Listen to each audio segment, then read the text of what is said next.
As the US president tries to bully Europe into giving him Greenland, the president of Microsoft, Brad Smith, told me Greenland is an issue of trust between the US and Europe.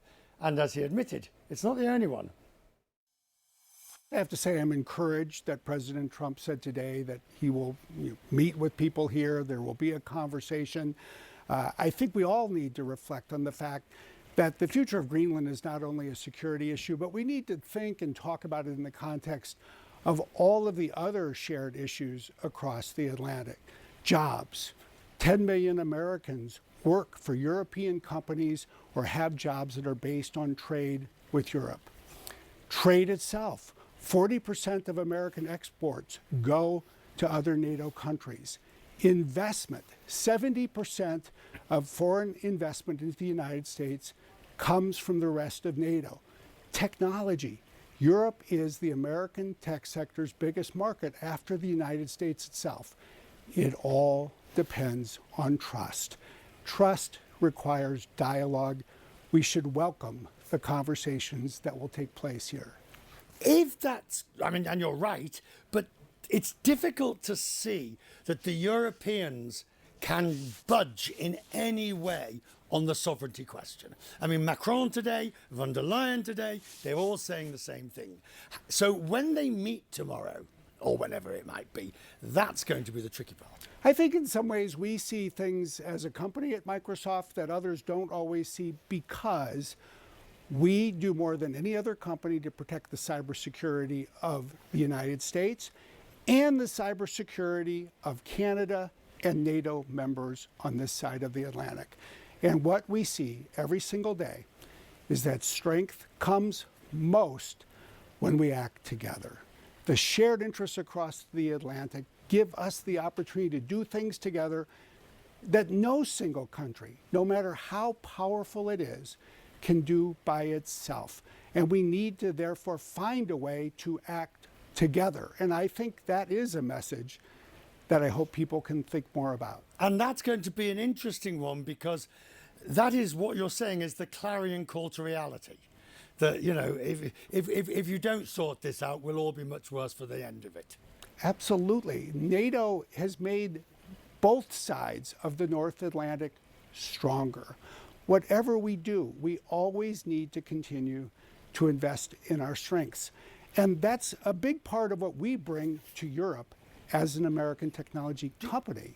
When I hear people talking about, like today, Europe needs its own tech giants, do you agree with that, in a sense, that Europe does now need to step up itself? Well, I think there's always room for more partnerships. There's always room for bringing into the global ecosystem more companies from Europe. I just came from a meeting with Mistral, talking about what Microsoft and Mistral can do together, both to help each other succeed, but frankly for the good of Europe and the good of the world.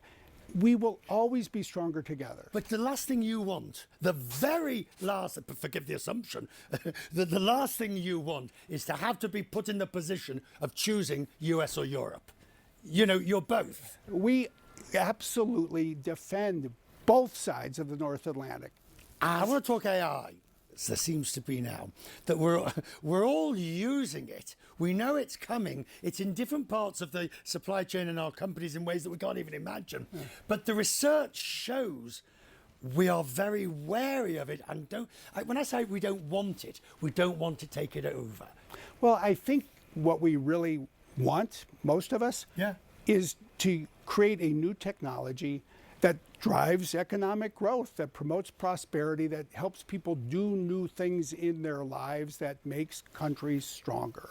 And I think we can do that. I think we have something to prove every day, that we can build AI and make it work this way, that we can serve customers. Certainly you look at an economy like Europe, a dose of additional productivity growth, of economic growth, it would be good for Europe. It would be good for any part of the world, and I think we have the opportunity to create that. Come over here, sir. There we go.